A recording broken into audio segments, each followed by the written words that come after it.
The filling station. When I was 4 months old, my mother died suddenly and my father was left to look after me all by himself. This is how I looked at the time. I had no brothers or sisters. So all through my boyhood, from the age of 4 months onward, there were just the two of us, my father and me. We lived in an old gypsy caravan behind a filling station. My father owned the filling station and the caravan and a small field behind, but that was about all he owned in the world. It was a very small filling station, on a small country road surrounded by fields and woody hills.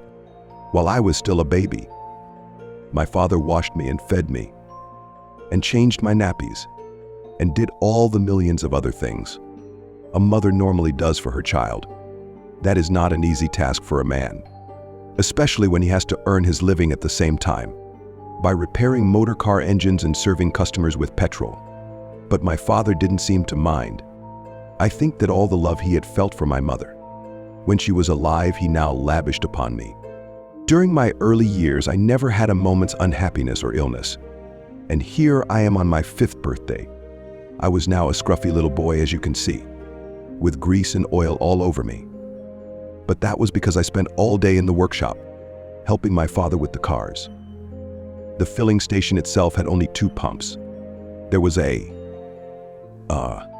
wooden shed behind the pumps that served as an office. There was nothing in the office except an old table and a cash register to put the money into. It was one of those where you pressed a button and a bell rang and the drawer shot out with a terrific bang. I used to love that. The square brick building to the right of the office was the workshop.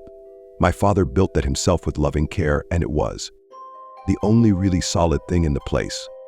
We are engineers, you and I, he used to say to me. We earn our living by repairing engines. And we can't do good work in a rotten workshop. It was a fine workshop, big enough to take one car comfortably and leave plenty of room round the sides for working. It had a telephone so that customers could arrange to bring their cars in for repair. The caravan was our house and our home. It was a real old gypsy wagon with big wheels and fine patterns painted all over it in yellow and red and blue. My father said it was at least 150 years old. Many gypsy children, he said, had been born in it and had grown up within its wooden walls, with a horse to pull it.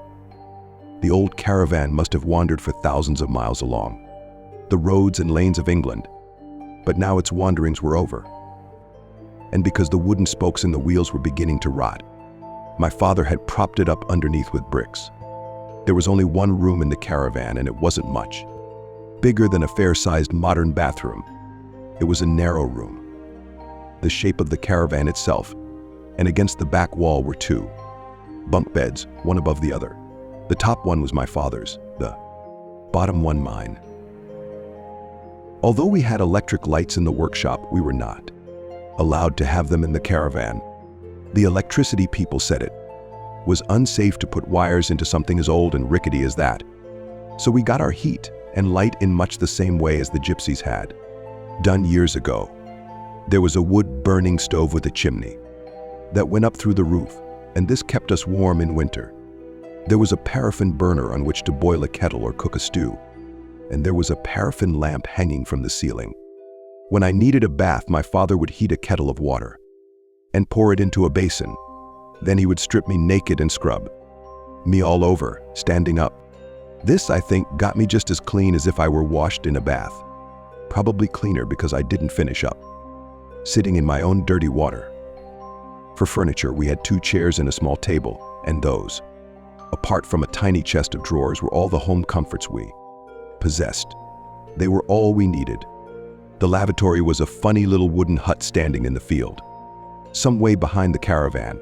It was fine in summertime, but I can tell you that sitting out there on a snowy day in winter was like sitting in a fridge. Immediately behind the caravan was an old apple tree. It bore lovely apples that ripened in the middle of September, and you could go on picking them for the next 4 or 5 weeks. Some of the boughs of the tree hung right over the caravan, and when the wind blew the apples down in the night, they often landed on our roof.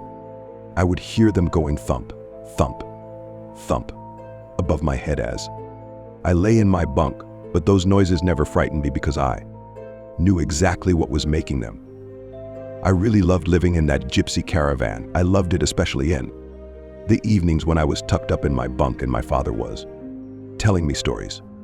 The paraffin lamp was turned low, and I could see lumps of wood glowing red hot in the old stove, and wonderful it was to be lying there snug and warm in my bunk in that little room.